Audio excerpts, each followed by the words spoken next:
صل وسلم دائما أبدا على حبيبك خير الخلق كلهم مولاي صل وسلم دائما أبدا على حبيبك خير الخلق كلهم مولاي صل وسلم دائما أبدا على حبيبك خير الخلق كلهم مولاي صل وسلم دائما أبدا على حبيبك خير الخلق كلهم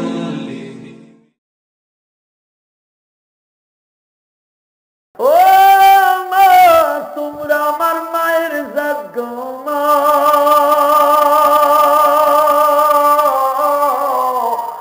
যত খারাপ না তোর দেখে স্বামীর সাথে দুর্ব্যবহার করবো আল্লাহর জাহান্নাম অজীব হয়ে যাবে তোমরা জানো না। আল্লাহু আকবার জোরে বলো। কষ্ট হইতেছে? জোরে কর, আরো জোরে। অধিকাংশ মহিলারা দেখবেন এখন স্বামীর এইভাবেই ডাকে, এই তুমি কি করতেছো? মাহফুজ তুমি কি করো? লাগে যেন হ্যাঁ ছোট্ট পোলা। এ বেটা, এ হিজলা বেটা, তোমার যদি নাম ধরে ডাকে একটা থাপ্পড় দেবার কান ধরাইয়া। স্বামীর নাম ধরে ডাকে কি ডাকে না? ধরে কোন নাম ধরে ডাকে কি ডাকে না?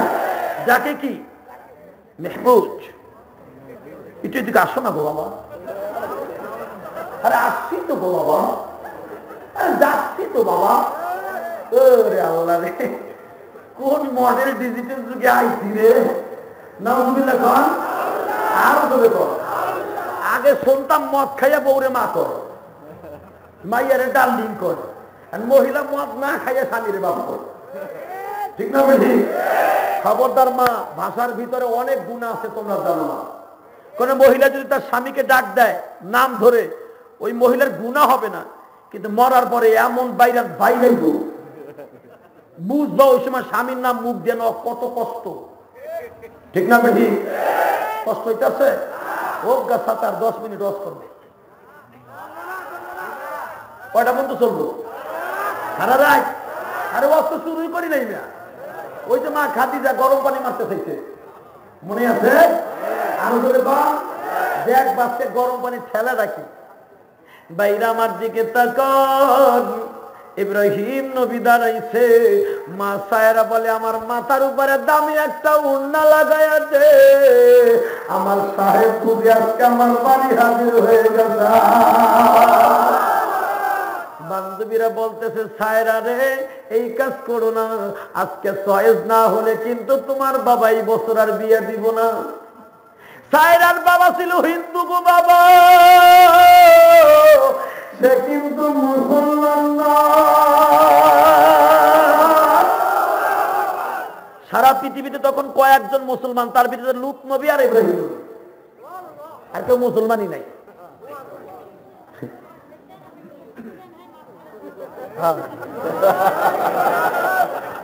দেখেন মহিলারা বাজার মিলেছে। ও চাষি চাষি, যদি আপনার ওয়াজ ভালো না লাগে আস্তে আস্তে তারে উঠাই দেন না। কোন মহিলা কথা কয় জোরে করে দেখেন তো। আরে কথা কইেন না তোমারা, আপনারা খুব ভালো লোক তো, আপনার রাবে আর বুঝছি, আপনারা আবুল হাতের বউ। এখন যে কথা কই বাবু দেহের বউ ভালো, আমার মারা খুব ভালো আলহামদুলিল্লাহ। দেখেন চুপ হয়ে গেছে, খুব ভালো মানুষ, এর একবারে রাবে বুঝছি, মা বাপের মানুষ। এরপরে কথা কইলে কি যে বানাবো খালি হুল দিতে আল্লাহ কম করে আরো করে আরো করে। মহিলারা ভালো হয়ে গেলে দুনিয়াই ভালো হয়ে যাবে। ঠিক না বেশি? জোরে কম, আরো করে। গাছে আম পাকলে কিন্তু পোলাপান দিন ঠিকই মারে। সরকার কোনোদিন ইফতিজিং বন্ধ করতে পারবে না যতদিন পর্যন্ত প্রত্যেকটা মহিলার পর্দার ভিতরে না নিয়ে আসবে। ঠিক না বেশি? আরো জোরে কম। আমার মা বোনরা আওয়াজ বন্ধ করে দেন, আপনাদের ওয়াজ নষ্ট হইতেছে, আপনাদেরকে বরদোয়া দেওয়া হবে, আমার ভাইরা বরদোয়া দিব। স্বামীর মায়ের খেতে খেতে অস্থির হয়ে যাবেন, কিন্তু আর কোন কথা বলে না। আল্লাহ কবুল করতে পারেন। আমি ভাইরা মা সায়রা বলতেছে আমার দামি একটা ওড়না লাগাই দে, দিছে। আমার দামি রাস মুকুট লাগাই দে, দিছে। দেওনের পরে বান্ধবীরা কইতেছে আর কেমন সাদা সাজন দিতাছো, মনে হয় আসমানের পরিণাম। ভাইজান রে মা সায়রা বলতেছে আমার সাহেব বুঝে আমার বাড়ির সামনে। ও ভাইরা ওই জামানার বিবাহের সিস্টেম ছিল এরকম, স্বর্ণের প্লেটের মধ্যে একটা স্বর্ণের পিরিজ থাকতো, পিরিজের ভিতরে বাঁধান একটা মালা থাকতো, মুক্তার মালা। ওই মালাটা যেই ছেলের গলায় দিয়া দিবে সেই হয়ে যাবে তার জীবন সঙ্গী গলার মালা। এই মুক্তার মালাটা মা সায়রা এতদিন পর্যন্ত প্লেটের মধ্যে নিয়ে কিন্তু ছেলে চয়েস করতে যায় নাই। কেন যায় নাই গো বাজান? একটু পরেই বুঝতে পারবেন সূরা আম্বিয়ার মধ্যে থেকে। সায়রা কিন্তু আজকে ওই মুক্তার মালাটা সিন্ধুকের ভিতর থেকে বাইর করিয়াও পিরিজের মধ্যে রাখিয়াও বাম হাতে নিয়া মা সায়রা উপরের থেকে নামতাছে। বান্ধবীরা জিজ্ঞাসা করে সায়রা রে তুমি এই মুক্তার মালা কেন আজকে হাতে নিলা?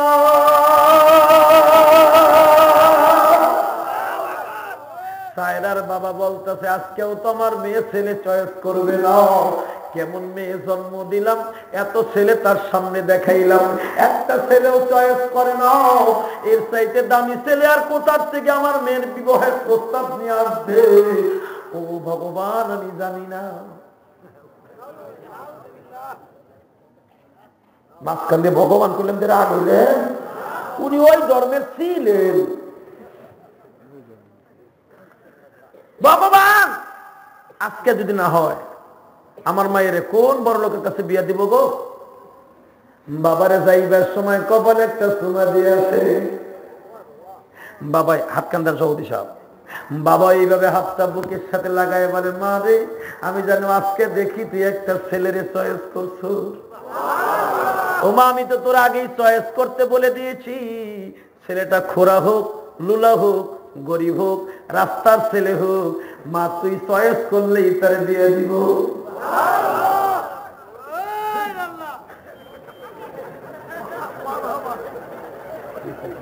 তুই আটালির টান দিলি কে ভাই? মস্কারা করোস, আর করিস না, এত ইস্কো ভালো না। আলহামদুলিল্লাহ কর। কষ্ট হইতেছে? 5 মিনিট। কত করে? 12টা বাজে গেছে। সুবহানাল্লাহ সুবহানাল্লাহ। ভাই আর চলবো না, আমার প্রধান অতিথি ভাই অনেক কষ্ট করে আইছে, ওনার আসলে সময় নাই, এখন ছেড়ে দিলে ভালো হয়। এই খবরদার সবাই উঠলে ওর পরে উঠতে দেবা।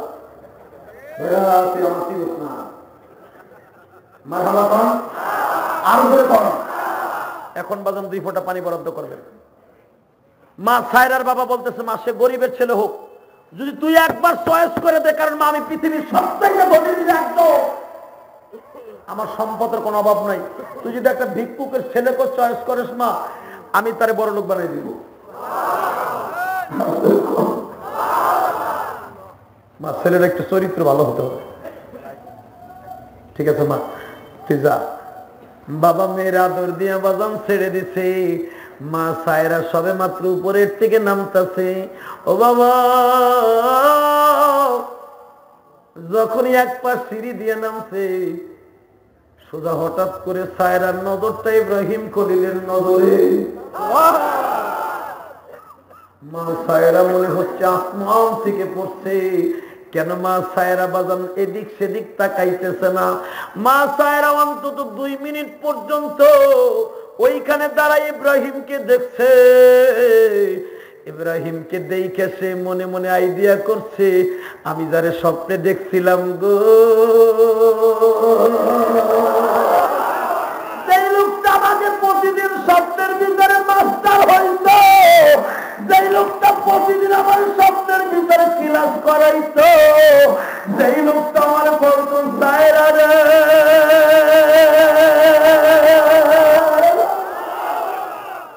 আমার আল্লাহ একজন সায়রা তুমি অনেক ভালো লোক গো সায়রা। স্বপ্নের ভিতরে ইব্রাহিম তারে প্রতিদিন দেখা দিত। আজকে দেখে আমি যারে তালাশ করি সে আমার দরজায় হাজির।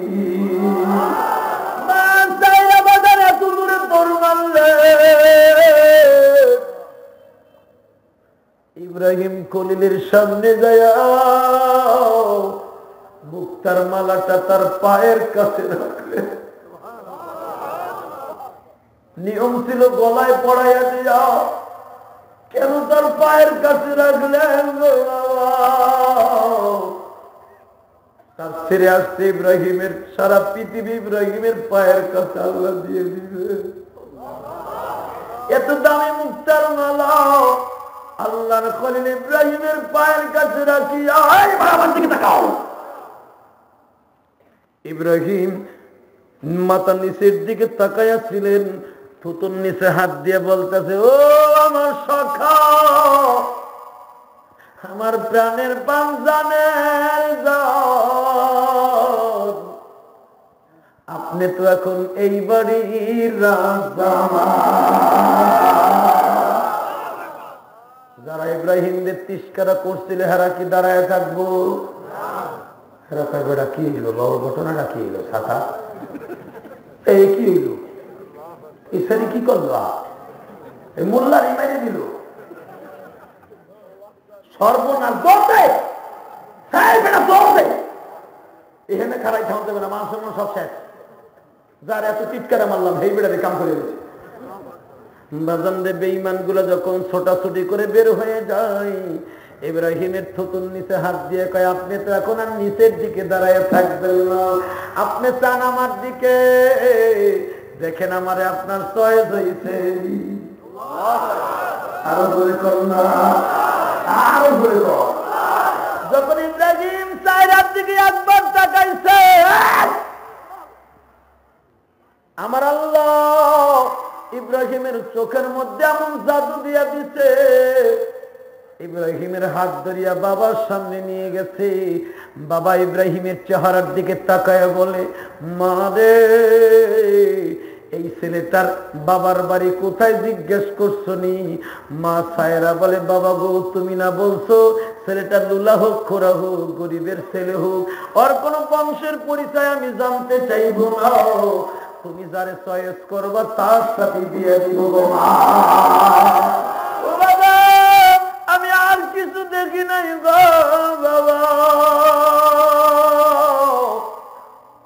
যে আমার স্বপ্নে ক্লাস করাইতো তারে যখন পাইছি গো বাবা আর ছাড়তে রাজি না।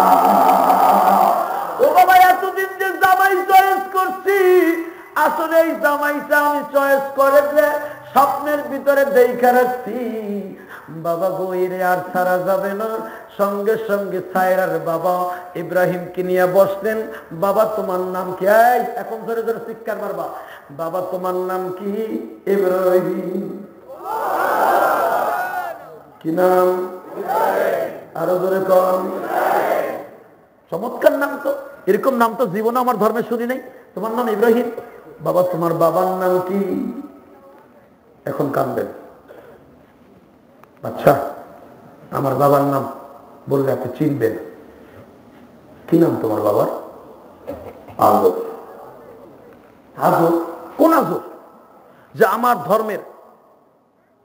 ধর্মের, যার হাতের নাক আমার প্রভুর শরীরে না লাগাইলে আমাদের খোদা নমরুদ ছেড়ে দেয় না। ইব্রাহিম বলে, আর কি? যার হাতের স্পর্শ না পাইলে আমাদের প্রতিমা পবিত্র হয় না। তুমি কি সেই আদরের ছেলে? ইব্রাহিম বলে, আর কি? কষ্ট হয় আপনাদের? আর কি? বলে, যে আজব সকালবেলা মূর্তিটা ঘাড়ে করে নমরুদের সামনে না দাঁড়াইলে সে প্রভুর সামনে সেজদা দেয় না। তোমার বাবা কি সেই আজর? যেই আজরের সম্মান হলো আকাশচুম্বী, যারে জেরুজালেমের সব মানুষ, মিশরের সব মানুষ বলে খোদার পরে জানে। কারণ যেই আজরের ঘাড়ের উপরে স্বর্ণের মূর্তিটা থাকে, আমাদের খোদা নমরুদ তারে সুজদা সেজদা দেয়, তাহলে তারও তো সেজদা দেওয়া হয়ে যায়। তুমি কি সেই আদরের কথা বলছো? ইব্রাহিম চোখের পানি ছেড়ে দিয়ে বলে, জি। ও তুমি তাহলে আমাদের ধর্মের নেতা। ইব্রাহিম মুখটা কালো করে বলেন, না গো বাচ্চা না, যদি আমার বাবার ধর্মের নেতা আমি হইতাম, আমার বাবা আমার আগুনের মধ্যে ফেলে দিত না। আমি যদি আমার ধর্মের কোন দামি মানুষ হইতাম গো বাদশা, তোমাদের নমরুদ খোদার পাশের চেয়ারটা আমার থাকতো। ভাইজান এখন 2 ফোঁটা চোখের পানি ফেলে দাও। এরপরে আবার বলতেছে, আমি যদি নমরুদের সাথে আমি কম্প্রোমাইজ করে চলতাম, নমরুদ আমার কি করত? নমরুদের মাথার উপরে সিংহাসনে আমার পূজা করত, আমার বাবার জায়গাটা আমার দায়িত্ব দিত। আমি তো ওই জন্য দুনিয়ায় আসি নাই, আমি আসছি একমাত্র আমার মাবুদের দ্বীন প্রতিষ্ঠার লাগিয়া। সঙ্গে সঙ্গে সায়রার বাবা মুখটা কালো করে বলে, মা সায়রা রে, এই ছেলেটার সাথে তোরে বিয়ে দেওয়া যাবে না গো মা।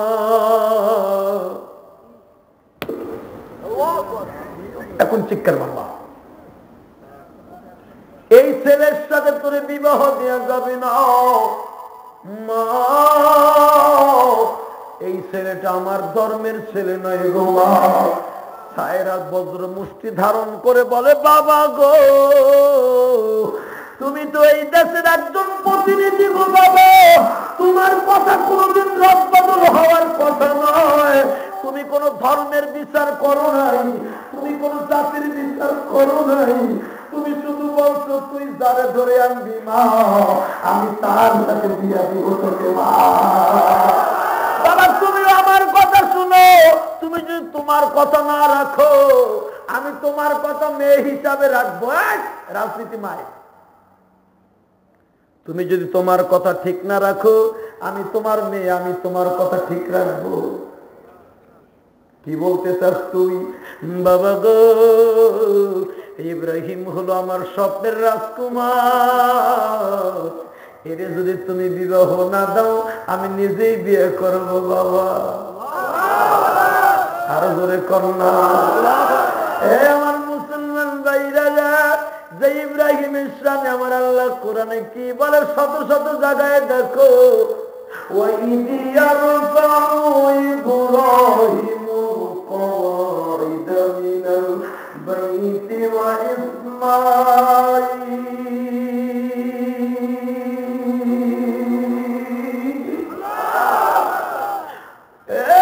দোস্ত, তোমার ইব্রাহিমের সামনে আল্লাহর কি বলে শুনো, قد أفلح من تزكى وذكر اسم ربه فصلى بل تؤثرون الحياة الدنيا والآخرة خير وأبقى إن هذا لفي الصحف الأولى صحف إبراهيم وموسى ملة أبيكم إبراهيم هو سماكم المسلمين।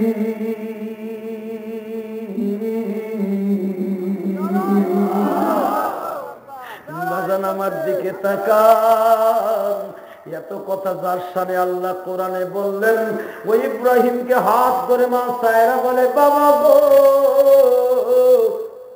তুমি কি ইব্রাহিমের দিকে একবার নেক নজরে তাকাইছো? সঙ্গে সঙ্গে ইব্রাহিমকে নিয়ে ঘরের মধ্যে গেলেন। ইব্রাহিম বাজান একবার এখন একটা আল্লাহু আকবার বললেন। এখন বলবা, ইব্রাহিমের কথা শুনে বলবা। যখন এক ঘরের মধ্যে নিয়ে কয়, ইব্রাহিম রে, আমি তোমার হাত দুটা ধরছি, এমনকি আমি তোমার পাও দুটা ধরছি, তুমি আমার মেয়েটাকে বিবাহ করো না, তুমি যা বলবো আমি তাই দিয়ে দিব। আল্লাহর খলিল ইব্রাহিম বলে, ও বাদশাহ, আমি আপনার মেয়েকে বিবাহ করতে আসি নাই, আমি আসছিলাম বিবাহের অনুষ্ঠান দেখার জন্য। বাচ্চা, আমি আপনার মেয়েকে বিবাহ করব।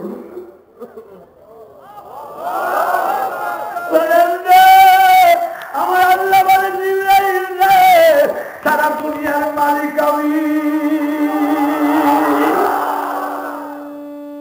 আমি যদি একজন বেঈমান ইমানদার বানাইতে পারি, আমি যদি নদীর ওই কুল ভাঙিয়া এই কুল করতে পারি,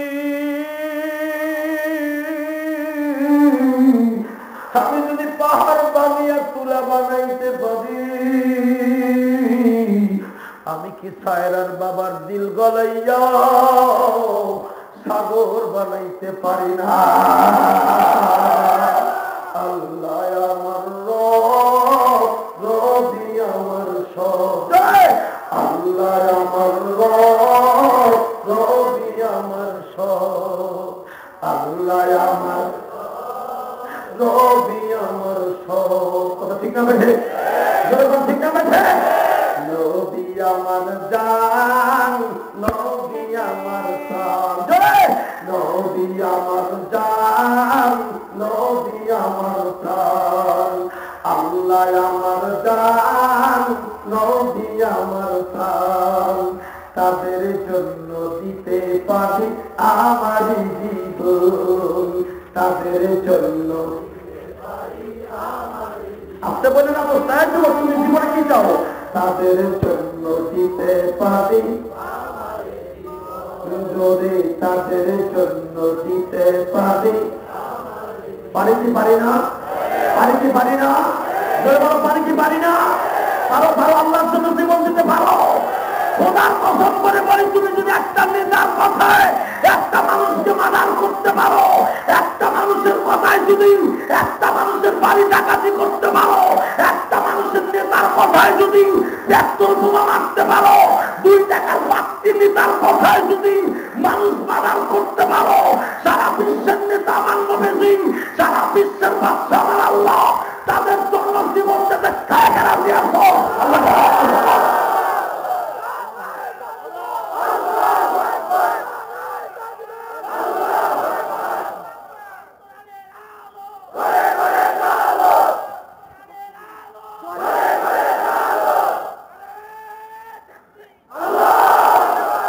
কষ্ট হয় যেরকম 15 মিনিটে শেষ করবো লেখে দিছে যে ও আজ তো শুরুই করি নাই, তবে আমি আজকে ওয়াজ শেষ করে দেবো খুব দ্রুত আমার প্রধান অতিথি ভাইয়ের জন্য, কারণ তার বাবার জন্য আমি প্রাণ ভরে দোয়া করবো। কি কয় আরে ভাই প্রধান অতিথির জন্য আপনাকে কিসমত কাটা করবো। কত হয়, কষ্ট হয়? 2 মিনিট, 2 মিনিট।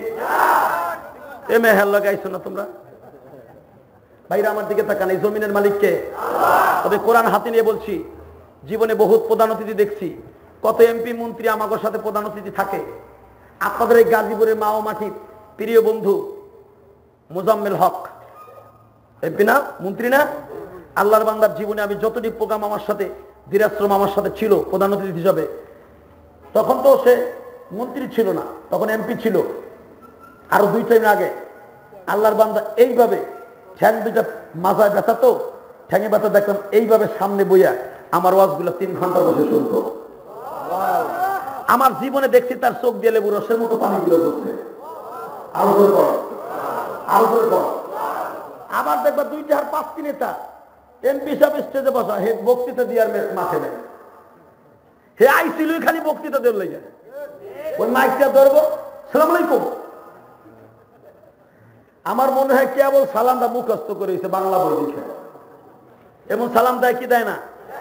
জনগণের উদ্দেশ্যে ব্যবহার করে সালাম আলাইকুম। এর অর্থ কি জানেন? তোমরা মরো। এই কোরআন হাতে নিয়ে বলছি সালাম আলাইকুম, এর অর্থ হলো তোমরা মরো, আমি তোমাকে মারতে আইছি। আর যদি এইভাবে বলেন নেতায় আসসালামু আলাইকুম ওয়া রাহমাতুল্লাহ, আপনাদের প্রতি আল্লাহ শান্তি রহমত বর্ষিত হোক। আর দেখেন না, কেবল বাংলা বই দেখে কেবল মনে হয় বিসমিল্লাহ মুখস্থ করেছে। ওরে নেতা রে, বক্তৃতা মুখস্থ করার লেগে পিএস রাখো, কোরআন শরীফ মুখস্থর লেগে জীবন একটা হুজুর রাখলা না। ঠিক না বেশি? ঠিক না বেশি? হালাকি আজকের ওয়াজের ভিতরে সূরা মুজাম্মিলের ভিতরে আল্লাহ কি বলে? ওয়ারাতিলিল কুরআনা তারতিলা।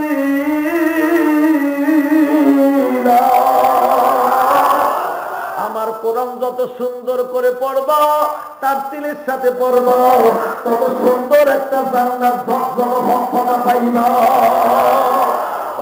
দুনিয়ার কোন বাচ্চা যদি বলে তোমার বক্তৃতা কত সুন্দর হবে, তোমার সিলেকশন স্যার আমি মন্ত্রী বানিয়ে দিব, লোকটা মন্ত্রী পাওয়ার জন্য, সংসদ ভবনে একটা ফ্ল্যাট পাওয়ার জন্য, প্রধানমন্ত্রীর সাথে কথা বলার জন্য যদি সারা রাত বক্তৃতা মুখস্থ করতে পারে, সারা রাত যদি বক্তৃতা লেখে লেখে কমপ্লিট করতে পারে, আমার আল্লাহ দুনিয়ার সব প্রধানমন্ত্রীর প্রধানমন্ত্রী আমার ওই আল্লাহ বলছি ওয়ারাতিলিল কুরআনা তারতিলা ইন্না সাতুলকি আলাইকা কাওলান সাকিলা।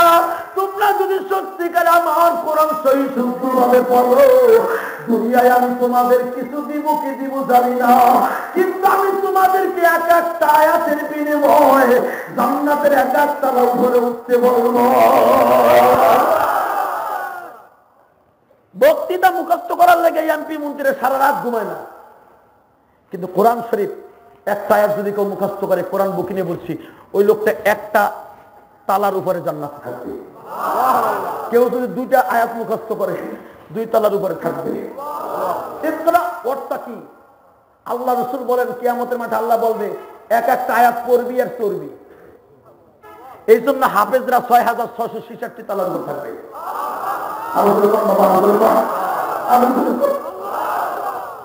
কষ্ট হইতেছে?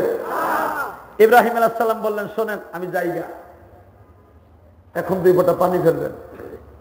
যখন রওনা দিচ্ছে, ও আমার মা বোনেরা, সায়রা ইব্রাহিমের হাত তালাশ করে বলে ও আল্লাহর খলিল। তখন তো ইব্রাহিম আল্লাহর খলিল হয় না, হবে আরো পরে। ইব্রাহিমের হাত ধরে বলে ও ইব্রাহিম ইবনে আযর, আমার বাবা যদি তোমার কাছে বিবাহ না দেয়, আমি তোমার কাছে বিবাহ বসলাম। আল্লাহ বলে মা, আল্লাহ বলে ও আযর, তোমার সন্তান ইব্রাহিম কেমন তুমি জানো না? সায়রার বাবা যখন এই কথা শুনলো আমার মেয়ে তাকে চয়েস করে বিবাহ করবে, সঙ্গে সঙ্গে একটা কথা বললেন, ইব্রাহিম রে, আমার মেয়ে যখন চয়েস করছে আমি মেনে নিলাম, কিন্তু তোমার একটা গুণ আমি দেখতে চাই। আরো দূরে কম গুণটা শুনবেন না, পরে শোনেন। মারহাবা কর, এমনই কমু পরে কই। হ্যাঁ হ্যাঁ, আরে আমার নবীর দিয়ে বুঝে যাবে। এ বাজান, নবীরটা একটু কায়দা করে বললে জিনিসটা আরো ফাইনাল হবে। মারহাবা কর। আমার নবীর তো বাবা মা বাবা কেউ নাই। চাচা যখন আমার নবীরে 25 বছর বয়সে খাদিজার সাথে বিয়ে দিছে, যেই খাদিজা গরম পানি মারতে চাইছে, মনে আছে? কারে? কারে? আবু জেহেল মারতে চাইছে। ইয়া আইয়ুহাল মুযাম্মিল কুমিল লাইলা ইল্লা কলিলা নিসফাহু আও ইনকুস মিনহু কলিলা। এই আয়াতগুলো শুনতাছে বেঈমান আমার স্বামীরে 3 দিন আগে থাপ্পড় মাইরা, এখন আবার তার কোরআন শুনতাইছে মারমু গরম পানি। এই খাদিজার সাথে যখন হুজুরের বিয়ে হয় তখন আমার নবীর বয়স 25।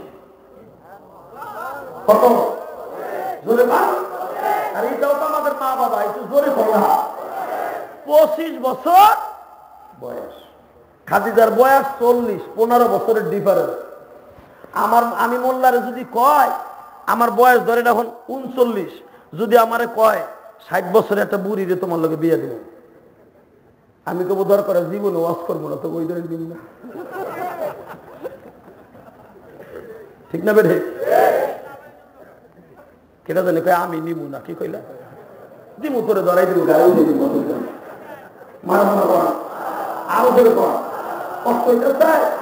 নবী আমার 25 বছরের যুবক 40 বছরের একটা মেয়েরে বিবাহ দিবে, কিন্তু বিবাহ যে দিবে সেই মেয়েই নবীরে চয়েস করছে। চয়েস করিয়া সঙ্গে সঙ্গে বলতেছে কি, মুহাম্মদ আমি আপনার নিজেই প্রস্তাব দিলাম বিবাহের জন্য। আমার নবী বললেন, শোনেন, আপনি আমার বিয়ে করবেন ভালো কথা, এটা যেন মানুষে না জানে, কারণ আমার গার্জিয়ান আছে। আপনি এইভাবে মানুষের কাছে বলবেন, মানুষে কইব মোহাম্মদ এতদিন আমরা আলামিন কয়ে জানতাম, হে দেখো হের বাড়ি ছাগল চড়াইয়া পেজগি মেরে লেছে।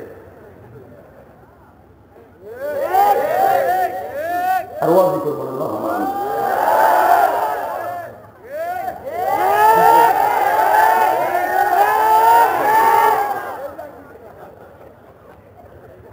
কারণ দেখবেন মাই যে আকাম কুকামের অভাব নাই, হুজুরা কিছু কম দিয়েছে, মানে বাসটা ছাইছেও দেয় না, আইকেলাটা ঢুকায় হুজুর। ঠিক না বেঠি? জোরে কান, আরো জোরে। দেখবেন হুজুরা পরের বাড়ি খাই দেখে কয় মোল্লার জাত, পরের বাড়ি খাই তো মান পায় না। আল্লাহ কয় পরের বাড়ি খাই দিয়ে খোটা দেশ, তোর খাওয়ান আমি হুজুরে ভাগ করে দিব। কেমনে দেয় জানেন? একজন হুজুরকে বৈক্যা, আপনারা ভালো মানুষ, আপনারা জীবনে হুজুরকে বৈক্যা না। একজন বড় লোক বউর সাথে হুজুরের জাত, মোল্লার জাত, এটা পরেরটা খায় আর ইমামতি করে, ওরা কিছু বুঝে, পরের চাউল হারির চাউল। বউদের বই তো কয়, হুনো হুজুর এত বৈক্য না, হুজুরকে পিছনে তা নামাজ পড়ো খায়, বেশ আবার কি করবা না, তুই কি জানো, চুপ কর, এই মোল্লার জাত মাইসের জাত না। আল্লাহ নাউজুবিল্লাহ আসতে বলে রাতারাতির ভিতরে বোবা বানাই ফেলে। আমরা কি বান্দরের জাত? তাহলে আমরা মানুষের জাত না কিসের জাত? এ মজার পর মজা, তুই আমাকে এত ঘৃণা করস, তোর পোলারে কয়ে যাই যে আমার মরার পরে আমার জানাজা করিস, নাহলে আমার কাপড়ের কাপড় দিয়ে পেঁচাইয়া তাজা মাটি দিয়ে ফেরিস, কোন মোল্লারে দিয়ে আমার জানাজা দিস না। কথা ঠিক না বেটি? তোমার এমন পোলা রাইখে গেছে, ওইটা জানাজা দূরের কথা, ও জানাজা করতে যে ঈদের নামাজ পড়ে। ঠিক না বেটি? দেখেন না কয়েক বছর আগে এক মন্ত্রীর পোলা জাতীয় ঈদগাহ গেছে, মন্ত্রী বলে তখন জানা যায় গেছে, ক্যামেরা মনে অর্ধেক ধরে রাখছে, করে কি দেখে দেয় মন্ত্রী বলে ড্যান্স করতেছে, খারাপ ড্যান্স করতেছে কেমনি জানেননি? এইভাবে আপনারাও দেখছিলেন পেপারে, এইভাবে মারতাছে, মানে সব জানা যায় কি হাত উঠায়, হে মনে করছে এটা ঈদের নামাজ, জাতীয় ঈদগাহ যখন আইছে এটা ঈদের নামাজ হয়ে গেছে। হে ইমাম সাহেব আল্লাহু আকবার কয়, হে হাত উঠায়, ক্যামেরা মনে খুব ফাঁসি রে ভাই, তো দইরেই রাখছে, আর কেউ দিকে নেওয়ার দিকে দেখ মন্ত্রী বলে ড্যান্স করতেছে, দেখ তোরা দেখ।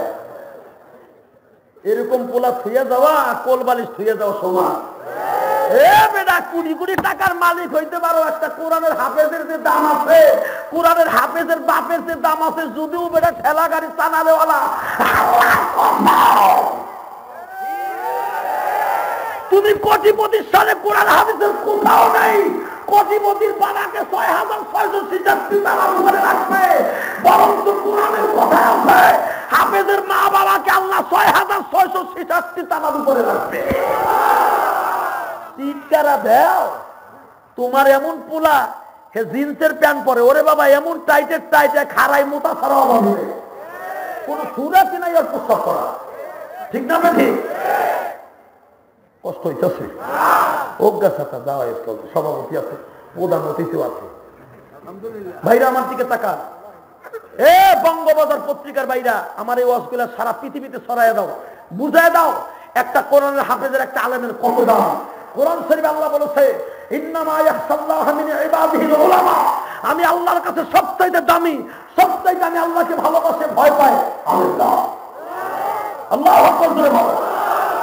সেই আলেমরে বইকা বউরে ঘুমাইতে গেছে, রাত 10টার সময় পেটের ব্যথা শুরু হয়েছে। বউরে, ও বউ কি হয়েছে? ওরে বাবা বাবা, বউ কয় আল্লাহর নাম দাও, বাবা বাবা কও, বাবাই তোমার কি হয়েছে? করে বাবা দৌড়ে গেছে বাথরুমে, দেখে কি বাবা একবার পাতলা ডাইল করতে করতে, পাতলা ডাইল পড়তে পড়তে আমার শরীরে রক্ত গেছে উঠে গেছে। সকালবেলা চোখ গেছে বাবা গদের মধ্যে, লয়ে গেছে হাসপাতালে, ডাক্তার টেস্ট দিছে কি দেখেন, এখন বর্তমানে বাংলাদেশে ডাক্তারের মতো ডাকাইতার একটাও নেই। প্রথম হাসপাতালে গেলে বেটা 32টা চেক দেয়, চেক আপ দিছে, নারী টেস্ট, হাতের আঙ্গুল টেস্ট, চুল টেস্ট, যা আছে সব টেস্ট মেস দিয়ে 32,000 বিল। ডাক্তার এনে আবার দেখাইছে 500টা ভিজিটে। ডাক্তার কয়, শোনেন আপনার যে রোগ হয়েছে, ডাক্তার তো চোখ দিয়ে দেখে না, আলোর মধ্যে ফেলায়। আবার এক্সরে একটা আলোর মধ্যে ফেলায় না, ফেলায়। শুনেন, 1 নাম্বার, আপনার জীবনে কোনোদিন গরুর গোশত খাইতে পারবে না, যদিও খান মাছের চোখের মতো একটু খাইতে।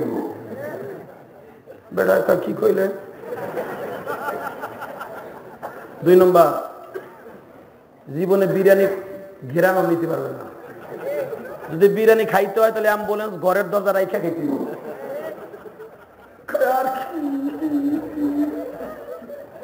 আর কি? 3 নম্বর, এমে হাসো না, পরে হাসো। 3 নম্বর, কোনদিন কি কোনদিন কি কোনদিন পেট ভরে ভাত খাইতে পারবে না।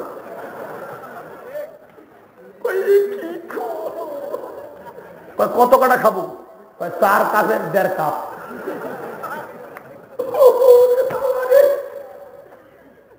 ব্যাংকে আমার 20 কোটি টাকা, তো 20 কোটি, চুপ, 20 কোটি দেখা 1.5 কাপ ভাত। আর কি? 1.5 কাপ ভাতের সাথে তরকারি নিবা, এর সাথে বেশি খাইবা, অ্যাম্বুলেন্স ঘরের সামনে রাখতে। বেড়ায় বাচ্চে অর্ধেক অসুস্থ বাচ্চা আইছে, বউ কয় কি হয়েছে? গেছে, সব গেছে। যাবে না, মাছের চোখের মতো বড় লোক, এত টাকার মালিক আমি, মাছের চোখের মতো 1 টুকরা গোশ, 1.5 কাপ ভাত। তুই তো জানোস আমার 1 ডিশ না হইলে হয় না। আমার মনে ডায়াবেটিস হয়েছে, হার্টের রোগ হয়েছে, আমার দাঁড়ি গুড়ি পচে গেছে, আমার এই তোকে কাম হইব না। বউ কয় তুমি না 500 দিন হুজুরের রক্ষালা, আর হুজুরা দেখছো আমার বাড়ি যখন খাইতে আহে, তুমি যখন পানি আনতে গেছো এই ফাঁকে পায়জামার গিট্টুটা টান দিয়ে খুলে লেছে, পায়জামার গিট্টু টান দিয়ে খুইলাম, মারে কি বেড়ায়। ঠিক না ঠিক? বাজান রে, আলেমুল আমার বই কোনা, তোমরা যত বলবা তত তোমার খাবার আল্লাহ আলেমদের নসিবে করবে। তোমার খাবারটা কাইরা নিয়া গরিবের খাবারে বন্টন করে দিবে। খবরদার গো বাজান, কেউ রে খাওয়াইয়া জীবনে খোটা দিও না। তুমি যদি খোটা দাও চাইয়া চাইয়া দেখবা মানুষে খায়, তোমার কপালে খাওয়ান নাই গো। কথা ঠিক না বেঠে? যদি বলেন ঠিক না বেঠে? আমার নবী বলেছে যারা আলেমদেরকে সম্মান করলো তারা যেন আমি নবীর সম্মান করলো। নবীরে আমরা দেখি নাই, আলেমদের চেহারার দিকে তাকায়া দেখো, দেখবা আমার নবী আমাদের মধ্যে বিরাজমান। ও বাজান, এই কোরআনকে তাকদীরের সাথে আলেম উলামা পড়ে, তোমরা তো কোরআন সহি শুদ্ধ ভাবে পড়তে পারো না। আমাদের কোরআন শুনিয়া যে আল্লাহু আকবার বলো, তুমি দেখো তো বাংলাদেশের কয়টা কোটিপতি শিল্পপতির সূরা ফাতিহা ভালো। বড় এক কোটিপতির সাথে আমি তখন তালবে ইলম গেছি তাবলিগে যায় না, হে বড় হাজী সাহেব 6-7 বার হজ করছে। এখন কইছে কি সূরা মস্কের সময় কইছে আপনি মস্ক করেন, হে পড়তেছে আলহামদুলিল্লাহ রাব্বিল আলামিন আর রহমানির রহিম। আমার ঘুমাইছে শুনে, নাউযুবিল্লাহ। আরো জোরে কর, আরো জোরে কর। আলহামদুলিল্লাহ রাব্বিল আলামিন আর রহমানির রহিম মালিকি ইয়াউমিদ্দিন ইয়াকা না'বুদু ওয়া ইয়াকা নাস্তাইন। আল্লাহ কর পিডা আর পিডা পিডা। আমি আজকের ওয়াজের ভিতরে বলছি ইয়া আইয়ুহাল মুযাম্মিলু কুমিল লাইলা ইল্লা কালিলা নিসফাহু আও ইনকুস মিনহু কালিলা আও জিদ আলাইহি ওয়া রাত্তিলিল কুরআন তারতিলা। আমার কোরআনকে সহি শুদ্ধভাবে পড়বি, আমার জান্নাতের সর্বোপরের একটা স্থান পাবি। এই জন্য আমি আপনাদের দুটা পাও ধরে বলে যাই, স্কুল কলেজে পড়াবেন কোনো অসুবিধা নাই, সর্বপ্রথম বাজান আপনি আপনার সন্তানকে কোরআনকে তাফসীরের সাথে পড়ানো শিখাইবেন। ঠিক না ঠিক? জোরে বলেন ঠিক না ঠিক?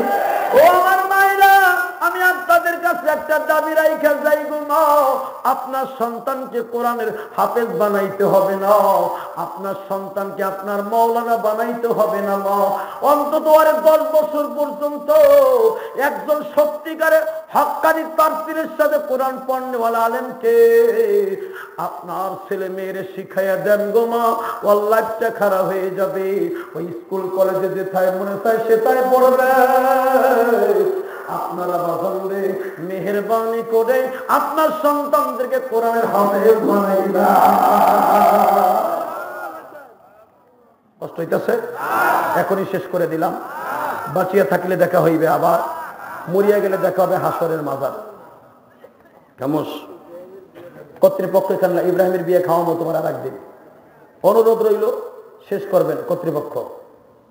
যারা আওয়াজ দিতে হেরা লাগছে, আমার বাপের লেখা না, বিয়ে খাও মার একদিন বরদত্রে আইয়া বহু বহু ভাই বহু বহু বিয়ে খাওয়ানো বহু। এই যে শুক্রবার একটা খাইছো না, আবার আল্লাহ কবুল করুন। আমি একটা লোক উঠবেন না, একটা লোক, আমি তোদের পারদর্শী যুবক, একটা যুবক উঠবি না ভাই, একটা লোক। যে যেমনি আসো সামনে খাড়াই থাকবি। আমি কোরআন হাতে নিয়ে বলছি, আমি তোদের মতো একটা মাসকা সন্তান, আমি তোদের মতো একটা মাসকা সন্তান।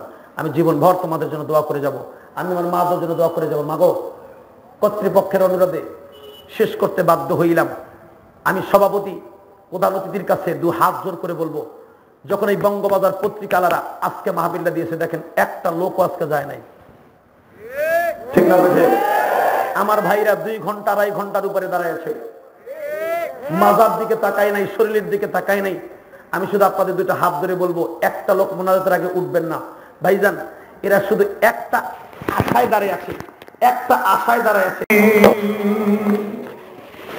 আল্লাহুম্মা গফির লানা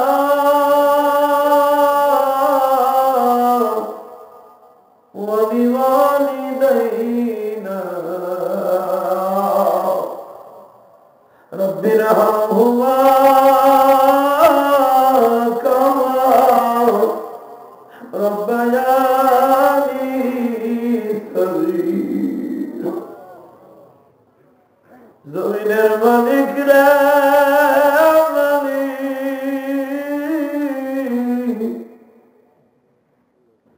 রাত এখন 1টা বেজে গেছে, গাজীপুরের অধিকাংশ বাড়ি ঘরের দরজা বন্ধ হয়ে গেছে, কিন্তু তোমার কিছু পাগল তোমার রহমতের আশায় বসে আছে। আজকের মাহফিলের প্রধান অতিথি, বিশেষ অতিথি বৃন্দ, আজকের মাহফিলের সভাপতি এখনো প্যান্ডেল থেকে যায় না। আমি যদি সারা রাত বয়ান করতাম, আমার ভাইরা কেউ যাইতো না। আমার মা বোনরা চাতক পাখির মতো তাকিয়ে আছে। আমি আমার মা বোনদেরকে কি দিয়ে বিদায় দিব? আমি তোমার সুগার সন্তান গো মা।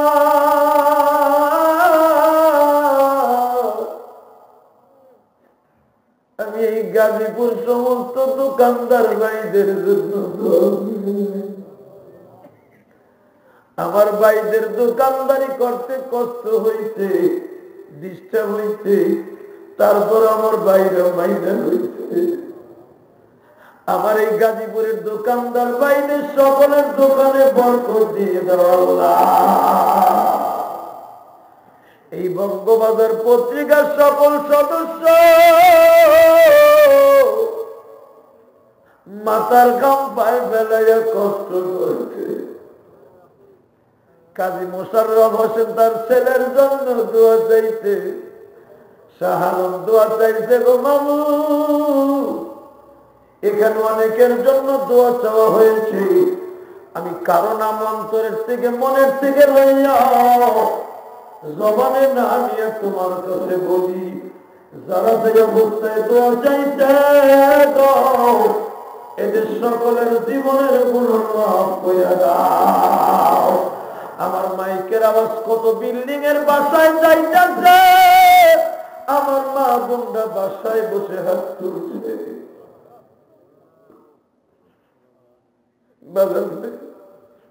আমি জানি না কার যেন মা নাই, মার মতো দরদি মা।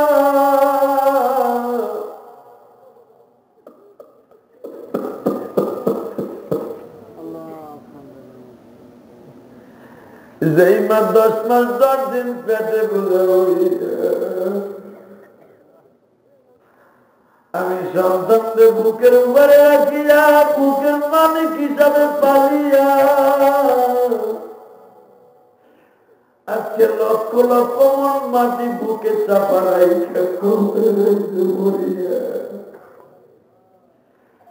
আমার এই অতিথিদের ভাইদের মধ্যে কার জানো মা নাই রে মা।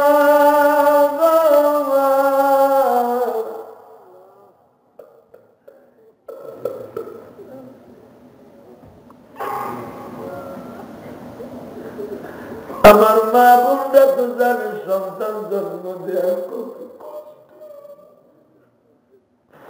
আমার কত মায়ের জন্ম নাই, কত মায়ের জন্ম বাবা নাই,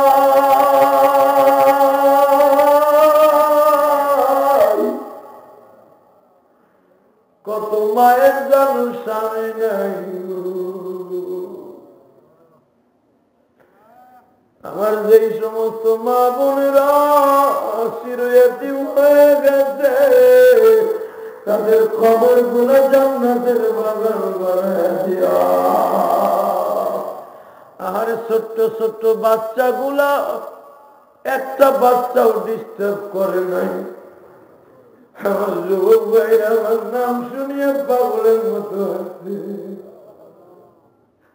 এই বঙ্গবাজার পত্রিকার আমার ভাইয়া মাথার গাও পায়ে ফেলাইছে। যে সমস্ত যুবক গুলাই মাহফিলের জন্য জান ফেদা করছে, এরা ইচ্ছা করলে নাচ গান করতে পারত। কোন সদস্যের মা বাবা নাই আমি জানি না।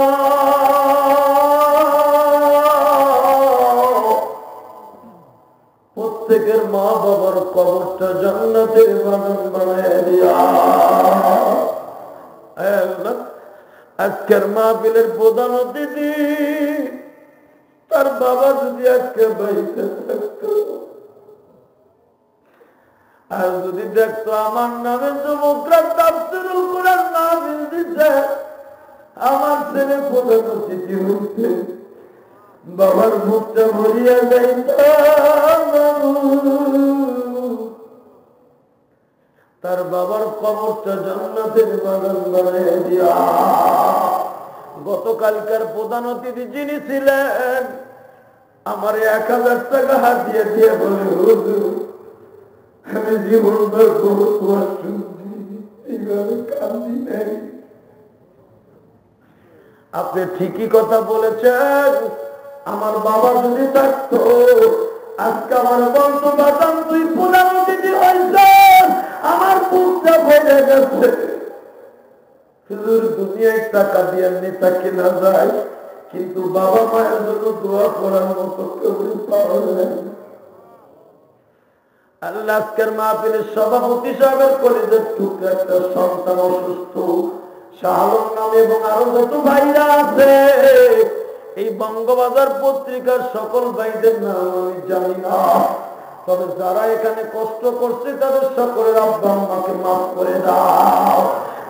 ভাই রাত 1টার সময় আল্লাহকে গলা ভাবে একটা ডাক দাও তো ভাই, ডাক দাও, ডাক দাও, ডাক দাও, ডাক দাও, ডাক দাও, ডাক দাও, ডাক দাও, ডাক দাও, ডাক দাও।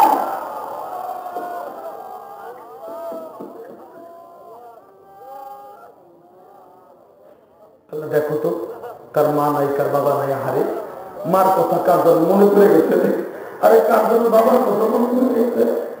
সে বাচ্চাকে কত বছর বাঁচবে।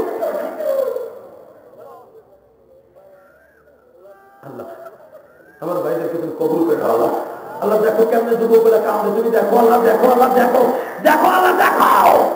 হয়তো যুবকদের মনে রাখছে না, মনে ভরে গেছে হুজুর আমার তো বাপ নাই, আমার মা নাই।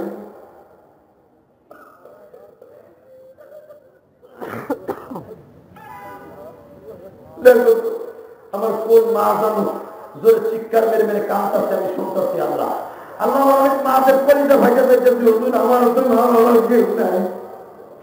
কোন মার কলিজা ভাইটা যাইতেছে দুঃখে, স্বামীর সুখে স্বামী নাই। কার স্বামী জানো চরিত্র ভালো না, কোন মায়ের সন্তান যেন ভালো না, কোন যুবক যেন নেশাগ্রস্ত হয়ে গেছে। আল্লাহ সমস্ত যুবকদেরকে নামাজি বানায়, এই গাজীপুরের প্রত্যেকটা যুবককে ভালো করে দাও, প্রত্যেকটা বঙ্গবাজার পত্রিকার সদস্যদেরকে মাফ করে দাও, এদের সবাইকে তুমি ভালো করে দাও। আল্লাহ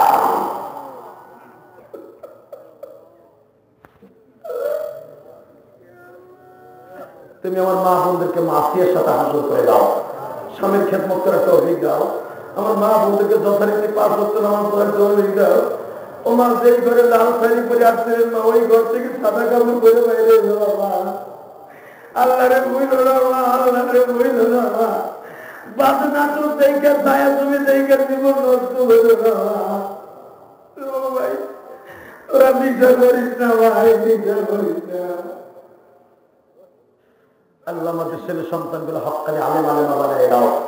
আল্লাহ আমি যেই বইখানা লিখতে আল্লামা শামসুল্লাহ ফরিদপুরের উৎসর্গ, আমার মা দুঃখীর উৎসর্গ, যারা আমার বই পড়ে একটু উপকৃত হবে আল্লাহ তুমি তাদের সকলের আব্বা মাকে মাফ করে দিবা। আল্লাহ তাদের সবাইকে আমার মার জন্য দোয়া করার তৌফিক দিবা।